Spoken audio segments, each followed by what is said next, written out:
Hi, I'm Chris Walls. Welcome to Music in the Attic. If you're joining for the first time, it's nice to have you here.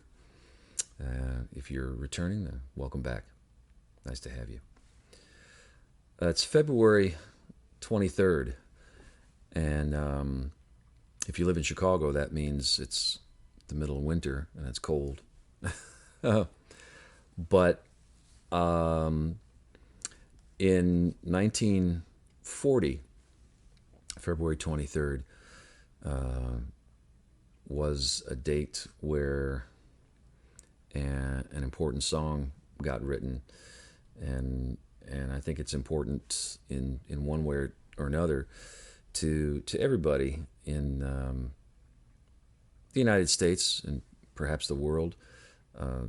Certainly, if you're a folk musician, and this song is passed under your radar. You sang it in school, probably at some point when you were a kid. This song is part of the consciousness in one way or another of, I think, just about every American. Anyway, I'll try to tell this story because there's a lot of ways to tell it, a lot of ways to look at it, I guess, depending on who you talk to or depending on what you read. But in 1940, a fellow named Woody Guthrie made his way up to New York City.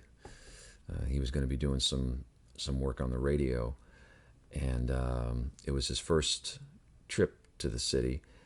And that year, there was a song that was very, very popular in this country called "God Bless America." It was a hit for a woman named Kate Smith, who was a popular singer back in those days. And that song was everywhere, and it was a sort of patriotic rallying cry, I guess you might say.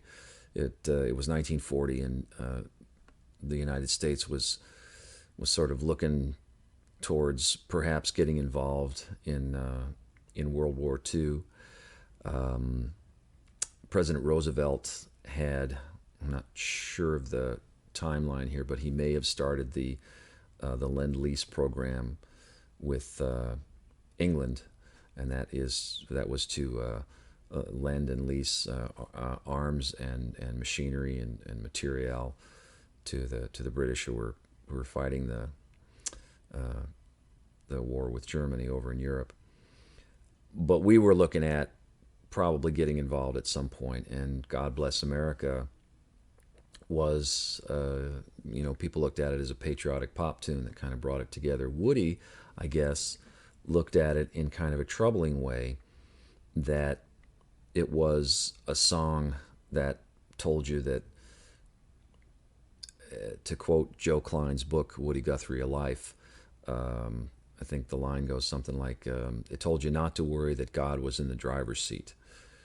And Woody was in New York at that time, and he was in a little hotel on the Bowery called Hanover House, and he had a little notebook with him, a small 3-ring binder that you could clip and unclip the pages of, small enough you could carry it around in your overcoat. And Woody wrote what he saw, what he thought, every day. And at one point, turned over some words that had been bouncing around in his mind, and wrote a tune that he originally called "God Blessed America," and then he later changed that to "This Land Is Your Land." About the actual page itself, it's a marvelous thing to look at. First of all, it's beautifully written. Woody had a sort of looping cursive that, when I describe it to people, I said it's like the water coming in, the tide coming in off the ocean, and it's a beautiful document to look at because he wrote it in ink. And the other thing that I think is interesting And this is true of a lot of Woody's manuscripts, and you can see a lot of these things online and on the Woody Guthrie website. Woody Guthrie, when he wrote, it's almost like he was taking dictation. The song was fairly well formed in his head, and he just sort of wrote it down one line after another. And This Land Is Your Land is very much like that. There's not much editing at all on the page. And so when you look at it, you think it's such a beautifully crafted song, and there it is, one line after the other, written straight through. So it's a marvelous piece of manuscript to look at. I saw Nora Guthrie, Woody's daughter, give a talk on Woody and his writing and his creative process, and she said, if you take the pages of that notebook, which she did one time, and you unclip them and you line them up on the floor and look at them one at a time, you see that This Land Is Your Land is a song among many songs, a series of lines that rhyme among a ton of lines that rhyme. It's a bunch of ideas amongst a ton more of ideas. And just page after page, you see, oh, there's a little observation on one page. There's a funny song about women's hats on another page. There's This Land Is Your Land. And then after that is another observation about something else. And then there's another song. And it just goes on like that. And she said, when you look at it that way, you realize that This Land Is Your Land was just as part of a stream of creative writing and marvelous artistry that came through Woody's pen or his typewriter, depending. And many people tend to isolate This Land Is Your Land as a song that should be held high on a mountaintop and is something that maybe Woody labored over and crafted in order to get this timeless message out. And she said it was nothing of the kind. He had the idea in his head, and he sat and he wrote it out, crossed out a couple things here and there, but it was pretty much that fully formed. And then he signed it at the bottom, February 23rd, 1940, and then he wrote a little maybe addendum or an observation. He said, all you can write is what you see, which is, I think that's a marvelous piece of advice if you're writing about anything. I quoted from a book earlier, and it's a marvelous read. It's an old book. It came out around 1979 or 80. It's written by a man named Joe Klein. It's called Woody Guthrie, A Life. And it's a beautifully written book. It reads like a novel. And the passage where he talks about This Land Is Your Land is just a marvelous thing to read. So you can find the original Woody manuscript. You can find it online. There's pictures of it. And I highly encourage you to seek that out and just look at it, because like I say, it's a beautiful thing to look at. And this guitar is kind of special that way. For a bunch of years, I was involved with a show about Woody Guthrie, a thing called Woody Guthrie's American Song. And this guitar was the guitar we used in the show. Now, anybody who ever was in that show, if you happen to be watching this, or anybody who ever saw that iteration of the show, which was a long time ago, might not recognize this guitar because I bought this guitar from the fellow who put the show together and directed the various productions of it that I was in, a marvelous man named Peter Glazer. And the guitar that was used in the show was this little old Gibson, and it was getting fairly beat up. It originally had a sunburst top, and it was very scarred from pick scratches across it. And I bought it because it had sentimental value to me, and very carefully with a piece of sandpaper, a small piece of sandpaper in my thumb. I sanded off all the finish, and I put a very thin coat of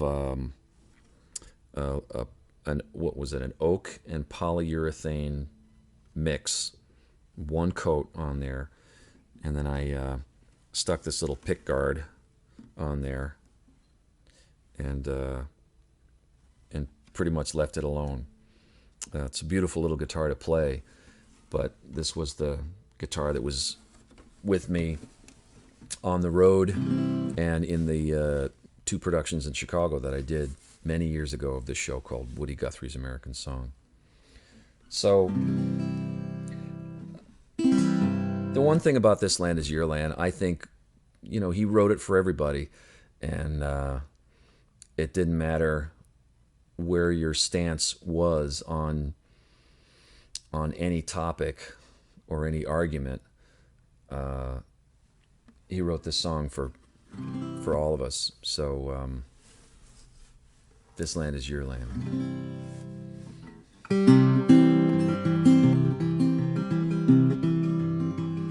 This land is your land. This land is my land. From California to the New York Island, from the redwood forest to the Gulf Stream waters. This land was made for you and me. As I went walking that ribbon of highway, I saw above me that endless skyway. I saw below me that golden valley. This land was made for you and me. This land is your land. This land is my land. From California to the New York Island, from the redwood forest to the Gulf Stream waters. This land was made for you and me. Well, I roamed and I rambled, and I followed my footsteps to the sparkling sands of her diamond desert, while all around me a voice came sounding. This land was made for you and me. This land is your land. This land is my land. From California to the New York Island, from the redwood forest to the Gulf Stream waters. This land was made for you and me. Was a great high wall there that tried to stop me, and a sign was painted. It said private property, but on the other side it didn't say nothing. And that side was made for you and me. This land is your land. This land is my land. From California to the New York Island, from the redwood forest to the Gulf Stream waters. This land was made for you and me. When the sun came shining and I was strolling, with the wheat fields waving and the dust clouds rolling, as the fog was lifting, a voice was chanting. This land was made for you and me. This land is your land. This land is my land. From California to the New York Island, from the redwood forest to the Gulf Stream waters. This land was made for you and me. Nobody living can ever stop me as I go walking that freedom highway. Nobody living can make me turn back, 'cause this land was made for you and me. This land is your land, this land is my land.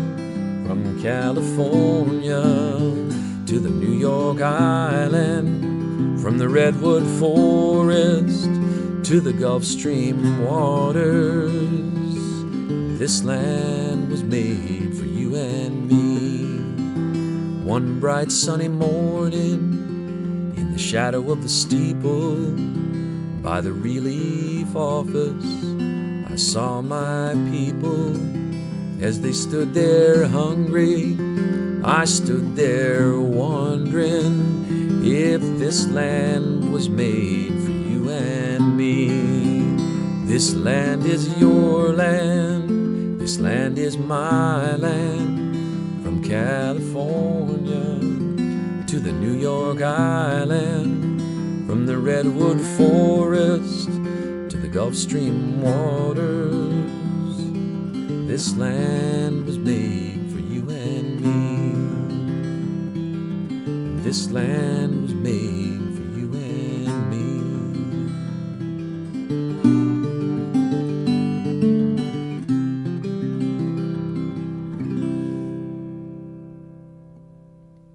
So February 23rd, excuse me, it's an important day because something historic was written, although the guy that wrote it maybe didn't know it at the time.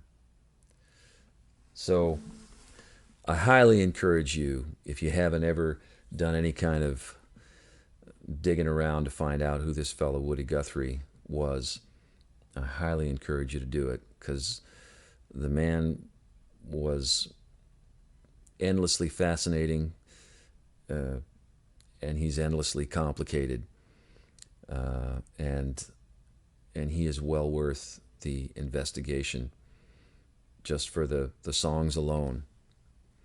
So I hope this was something that you enjoyed, and I'll try to have another video out in about a week or so, something that I feel is kind of special that I want to share with you. So thanks for stopping by, and we'll see you again up here in the attic.